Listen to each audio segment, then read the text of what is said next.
ডিবিএসসি উত্তর দিনাজপুরের পক্ষ থেকে আগামী সোমবার আমাদের জেলার সমস্ত বিদ্যালয়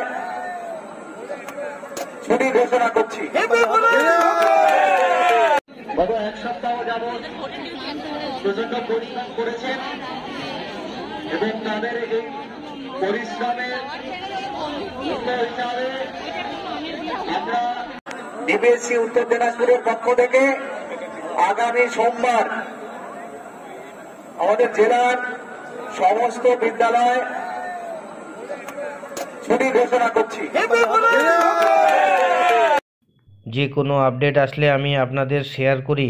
ভালো লাগলে লাইক দেবেন, শেয়ার করবেন।